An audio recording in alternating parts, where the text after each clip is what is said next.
Combate ao trabalho escravo. O número de pessoas resgatadas em situação semelhante à de escravo no país mais do que dobrou nos 3 primeiros meses do ano. Acompanhe os detalhes na reportagem de Evne Araújo. Nos 3 primeiros meses do ano, o Ministério do Trabalho e Emprego resgatou 960 trabalhadores em condições análogas à de escravidão. Uma alta de 124% em relação ao mesmo período de 2022. Os estados de Goiás, Rio Grande do Sul e Minas Gerais lideram o ranking com o maior número de casos. O trabalho rural, nas colheitas de arroz, cana-de-açúcar e uva, é o maior responsável pelo aumento. Em fevereiro, um caso ganhou repercussão no país. O resgate de 150 pessoas em situação degradante em vinícolas da região de Bento Gonçalves, no Rio Grande do Sul. O local não tinha condições de higiene e os trabalhadores eram submetidos à jornada excessiva de trabalho, sofriam violência física e psicológica. Ao ser resgatado, um homem que preferiu não se identificar relatou como era a vida no alojamento. A gente vai fazer 2 meses aqui sem mandar 1 centavo para minha esposa. Aliás, como todo mundo está aqui, sem mandar 1 centavo para a família. Adquirindo dívidas aqui dentro, porque nós adquirimos dívidas. Para não comer essa comida podre que eles dão a nós aqui. Submeter alguém a condições semelhantes à de escravo é crime, previsto no artigo 149 do Código Penal. Quem é pego praticando a chamada escravidão moderna pode ficar até 8 anos preso. A fiscalização é feita pelo governo, no Ministério do Trabalho e Emprego e também pelo Ministério Público do Trabalho. Também na Serra Gaúcha, 4 argentinos foram resgatados de situação análoga à escravidão. Os trabalhadores, incluindo um adolescente de 14 anos, faziam um corte de eucalipto para a produção de lenha em Nova Petrópolis. O caso foi descoberto quando 2 homens procuraram a polícia militar depois de serem abandonados pelos empregadores. Eles contaram aos policiais que seriam pagos apenas no fim do serviço, mas desde então nunca receberam salário pela função de lenhador. O responsável pelo local foi preso em flagrante.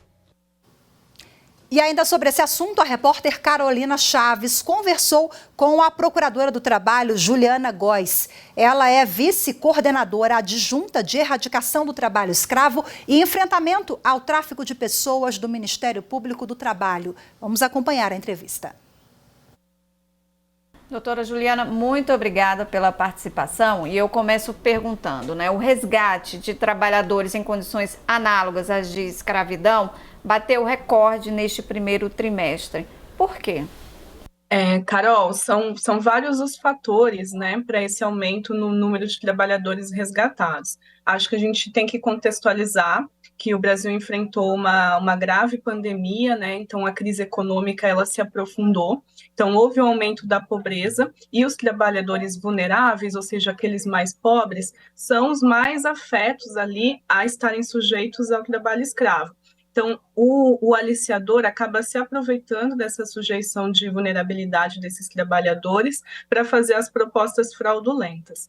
Além disso, a gente também tem que levar em consideração que houve um aumento no número de denúncias. Então, o Ministério Público do Trabalho tem recebido um grande volume de denúncias, o que permite mais ações fiscais e, consequentemente, mais resgates. Acredito que esses fatores contribuíram para esse número recorde, E também a questão da terceirização, da forma como ela foi regulamentada, a gente tem enfrentado em todas as fiscalizações a questão da terceirização. Ela sempre está por detrás ali nas fazendas, nas empresas que a gente tem ido, a questão da terceirização está sendo um fator também do aumento do trabalho escravo. A gente viu o trabalho análogo a de escravo no norte, nordeste, nessas regiões, Mas no sul do país e na área em que empresas oferecem serviços para vinícolas e cooperativas, a gente até então não tinha ouvido falar. Essa ação recente em Bento Gonçalves, no sul do país, e também Goiás, como a senhora falou também, surpreendeu o Ministério Público do Trabalho?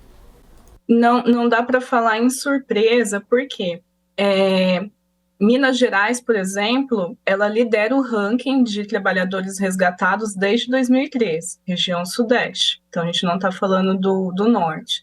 O Rio Grande do Sul também sempre esteve ali entre os 5 onde há mais resgates, mas não era na cadeia produtiva da uva. A gente encontrava muito trabalho escravo na catação de cebola, na questão também da cadeia produtiva do arroz e da maçã. Então, a questão do resgate ali da uva em Bento Gonçalves, ela surpreendeu em relação aos traços de violência que aqueles trabalhadores estavam sujeitados, né? Houve relatos em depoimentos de trabalhadores de tortura, de castigos. Então, a surpresa foi mais em relação ao emprego ali da violência do que a própria situação de trabalho escravo. O que dificulta o combate ao trabalho análogo à de escravidão no Brasil?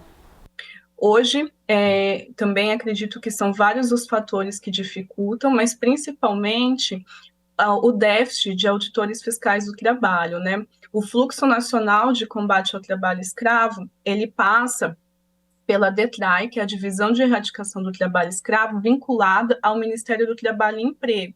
Só há 5 equipes de grupos móveis nacionais para todo o Brasil, então são poucas equipes. A gente acaba, apesar de ter esse aumento, né, no número de resgates, se a gente conseguisse em mais lugares, seriam mais trabalhadores resgatados. O último concurso para auditoria foi em 2013, então a gente está falando aí, né, em mais de 10 anos sem concurso, um déficit de mais de 1.000 auditores, não teve concurso mais. Então a gente precisa direcionar orçamento, né, para a realização desse concurso e fortalecimento da fiscalização.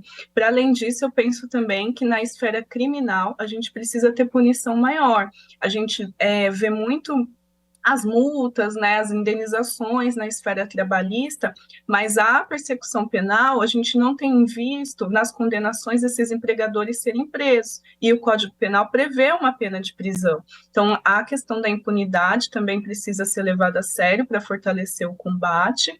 E em relação à lista suja, ela vem sendo publicada, que é um dos fatores que ajuda, né, no combate, só que a gente também precisa verificar se os contratos de comércio, né, dessas empresas flagradas na lista, se eles estão sendo quebrados, porque uma das formas, né, da gente combater seria que essas empresas tivessem, por exemplo, financiamentos suspensos, né? Então, toda essa questão do combate passa pela questão do fortalecimento da fiscalização, mas também da aplicação da legislação que a gente já possui hoje. Doutora Juliana, muito obrigada mais uma vez pela participação.